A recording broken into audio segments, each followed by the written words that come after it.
So, going on immediately in the first episode of this anime, this really set out something that I thought was gonna be actually very special. You know, it's a quirky idea to get this rent-a-girlfriend thing, which is actually a huge thing in Japan, and put it into an anime perspective. I was really happy with the first episode. I was happy how it was really fast, it was really to the point, and I really enjoyed it, right?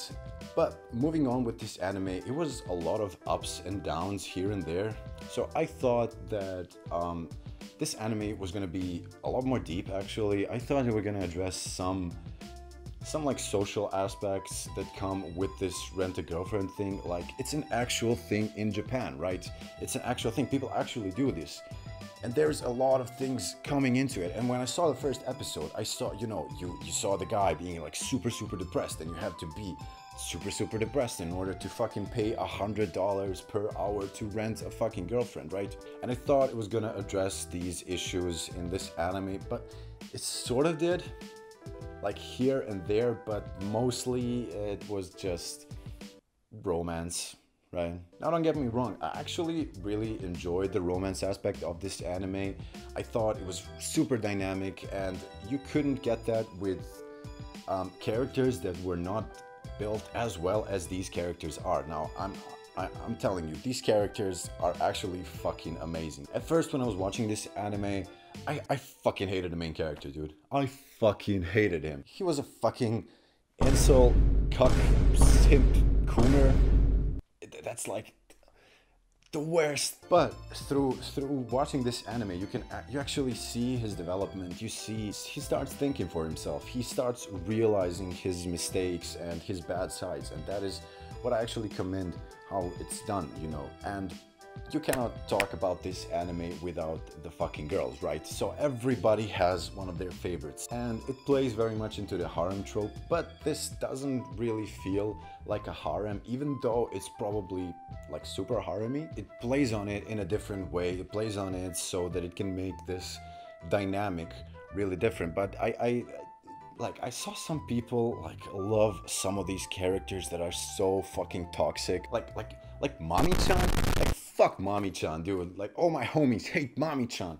And you know, through her dynamic, through Mami-chan being this toxic as fuck person, we can actually see how Chizuru is in fact basically best girl, right? Now after a while we see Ruka coming in, you know, and she actually likes him.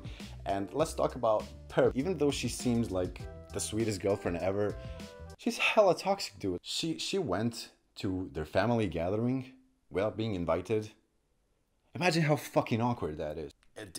And not to forget that she literally talked to his manager at his job to lower his wage out of spite.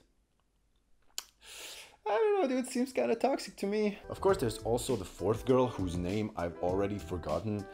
But and I thought her episode was actually kind of cringe. But like, looking back at it, I realized that it was actually a cool way to start the dynamic of finally facing the consequences of their actions. Now, I thought that the consequences of their actions is going to be one of the biggest part of this anime, right? Because they've been lying. The entire premise of the anime is actually built on a lie. It's not the rent-a-girlfriend aspect, it's how he's renting a girlfriend in order to accidentally lie to his grandma that he has a girlfriend. And towards the last episode of this anime, I thought this was gonna go out with a bang. Mami-chan finally finds out, you know, the whole charade starts falling apart, you know, the masquerade is over, and they get into the cafe where he works, where his girlfriend is, where his ex is, and where his renting girlfriend is. I thought the shit was gonna go down there. And then, you know, you had the scene on the bridge where Chizuru was going fucking all out, you know, at Mami, and it was going so well. And then they go back, and I was like, okay, this is it, dude. This is the fucking end of the anime. This is gonna be it. It's over. It's over. And then this happened.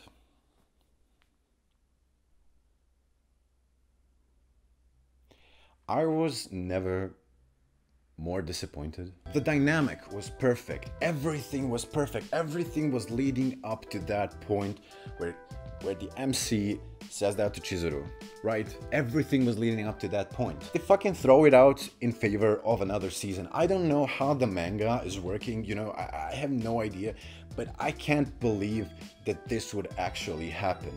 I hope to God that this is not actually in the manga, because this shit doesn't make any sense. Why would you build it up so hard to that point to then throw it into the fucking trash? I don't know what to think about this anime right now, because to me, the dynamics that happened in the first, actually in most of the anime, are great. I thought the characters were great, the interactions were great. Every time that I thought a character was forgotten, they mentioned that character again. And I thought it was so good. And then they absolutely trash it in the last episode. So in the end, I'm giving this anime a perfect 6. I don't really have much to say. If you think that there's something that I missed, there's something that's maybe even worse, maybe better, maybe I didn't get it, you know, drop it down in the comments below, and don't forget to like and subscribe for more reviews like this. See ya.